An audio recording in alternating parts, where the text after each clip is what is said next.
Yesterday, I was in South Africa to announce Microsoft's new $300 million investment to expand our AI and data center infrastructure.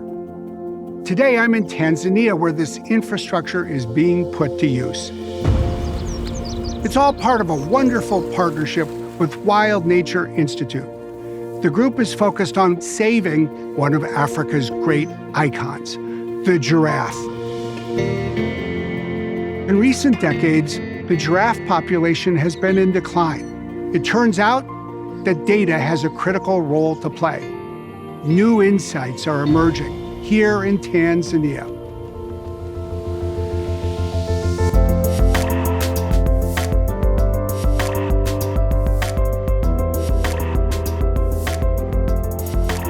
It really is remarkable. Yesterday, we were in Johannesburg announcing with hundreds of millions of dollars of investment in AI infrastructure. Here we are one day later. Tell us what you're doing to put this technology to use. We're here deep in the heart of the Tarangire ecosystem in Tanzania, which is a very important area for giraffes. And we have been working on giraffes with Microsoft AI for Good for more than 10 years now. Giraffes are really special to us in Tanzania because it's the national animal. Elephants and rhinoceros, lions and cheetahs, they all exist also in Eurasia, but giraffes only live in Africa. So it's a real symbol of Africa that can be found nowhere else in the world. You've now been able to do so many different studies. It always starts with identifying individual giraffes, and that's not easy. They don't have name tags. Yeah, so luckily, giraffes are born with a built-in identifier, like a thumbprint. Each giraffe has a unique and unchanging pattern of spots on their fur. And we just take a picture of the right side, and that's their ID card. And over time, we're able to estimate survival rates, reproductive rates, movement, and find out exactly why is the population decreasing so we can address that issue. This one has a little bit of zebra in it. Oh, see, look at the size of those spots. Pattern matching software and computer vision has allowed us now to keep track of thousands of individuals. We take photos of every giraffe we see and we feed them into pattern recognition software, and that forms the basis of all of the data that we use to understand where they're doing well, and if they're not doing well, why is that? And we can develop effective conservation actions. From one survey, we'll have like 1,500 photos and then times 6 to 9 surveys per year. Human eye could not do that, and we definitely needed some tools to be able to process that. Big data for big animals. Yeah, I love that.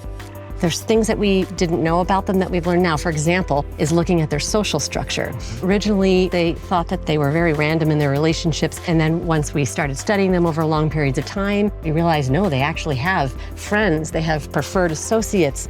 Their relationships, especially among females, are stable and strong and important to them. Female giraffes with more friends have higher survival rates, and females that are more socially isolated have lower survival rates. And I think this is something that humans can really connect with as well. How does the population here today compare with, say, 25 years ago? In the last 30 years, we've lost about half of the giraffes in Tanzania. Around here, the main problem is adult females being killed by poachers. The ultimate goal of our research is to put ourselves out of business. Giraffes are beautiful and amazing and sadly endangered. We need to do something to make sure that there's giraffes around for future generations to enjoy. We need to find out what is the lever we need to pull to save the population from collapse. Another thing that I think is really one of the most inspiring stories that we've learned is that you have people that are livestock herders. And what we found is that moms with babies actually like to go hang out near the homesteads because there's less predation there, because those herders are keeping away the lions and the hyenas. The giraffes know that, and they have higher survival rates there.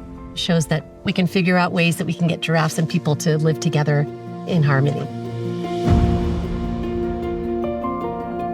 So out of all of this, there is a foundation of knowledge that has first stabilized the population, and then the great dream is to see it come back. Yeah, exactly. Well, I just want to say it's such a thrill for all of us to be part of this with you. Yesterday in Johannesburg, the president of South Africa had a wonderful sentence. He said, Microsoft is an American corporation with an African heart. Nice. You're the heart that gives us the opportunity, I think, to find our heart and really put our heart into this. It's a wonderful partnership. Yeah. Thank you. Us too. Thank you. Thank you. Now, there is new hope. It should inspire us all. What we can do in Tanzania, what we can do more broadly around the world to protect the planet, to solve our problems, to build a better collective future.